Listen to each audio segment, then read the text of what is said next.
بسم اللہ الرحمن الرحیم۔ حضرت ابوبکر صدیق رضی اللہ عنہ کے فضائل و مناقب۔ حضرت ابوبکر صدیق رضی اللہ عنہ محبوب بارگاہ و محرم اسرار نبوت تھے۔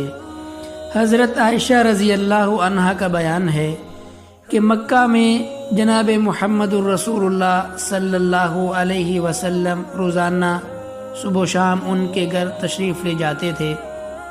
مدینہ منورہ میں بھی اکثر مہمات امور حضرت ابوبکر صدیق رضی اللہ عنہ کی شرکت سے طے پاتے تھے، اور اس کی وجہ سے ان کو اکثر رات کے وقت دیر تک کا شانہ اقدس پر حاضر رہنا پڑتا تھا۔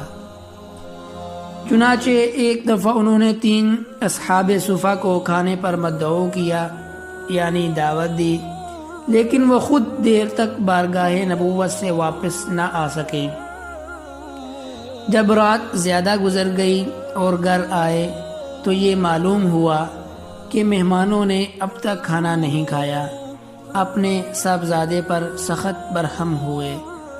حضرت عمر رضی اللہ عنہ سے بھی ایک روایت ملتی ہے کہ رسول کریم صلی اللہ علیہ وسلم رات بھر حضرت ابوبکر صدیق رضی اللہ عنہ سے مسلمانوں کے معاملات میں مشورہ فرمایا کرتے تھے۔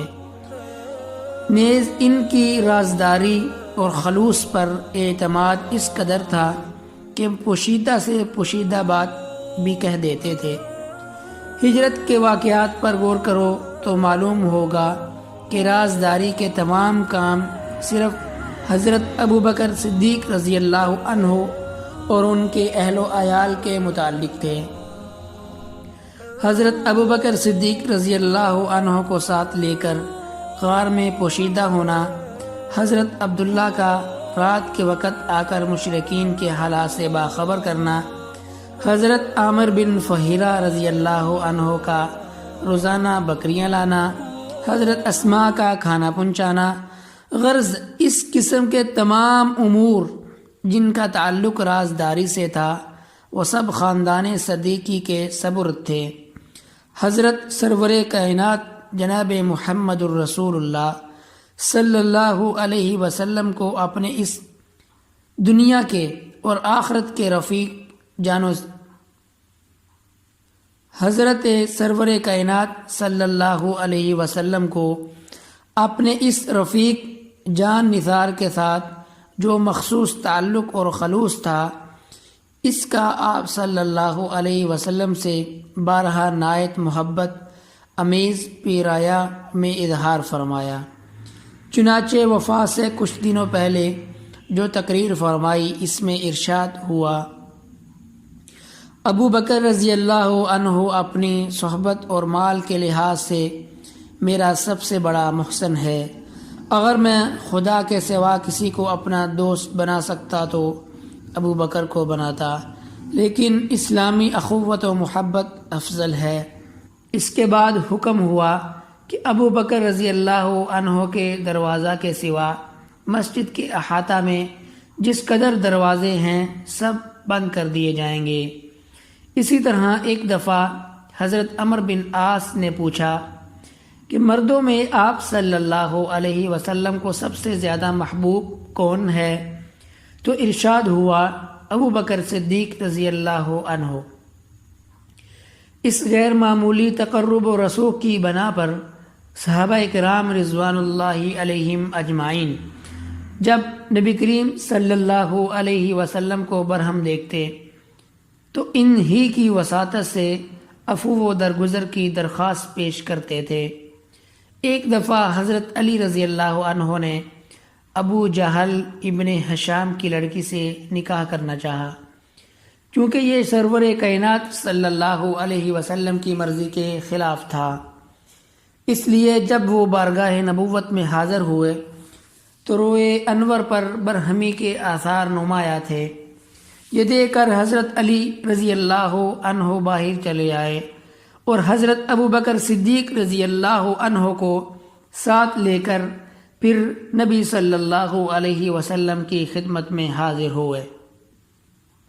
نبی کریم صلی اللہ علیہ وسلم نے حضرت ابو بکر صدیق رضی اللہ عنہ کو دیکھا تو چہرہ مبارک حشاش بشاش ہو گیا اور برہمی کے آثار جاتے رہے۔ اسی طرح ایک روز رسول کریم صلی اللہ علیہ وسلم خلاف معمول صبح سے شام تک خاموش رہے، اور جب عشاء کی نماز پڑھ کر شانہ اقدس کی طرف تشریف لے چلے تو گو صحابہ اکرام رضوان اللہ علیہم اجمعین کو اس غیر معمولی سکوت پر سخت خلفشار تھا، تاہم کسی کو زبان کھولنے کی جرت نہ تھی۔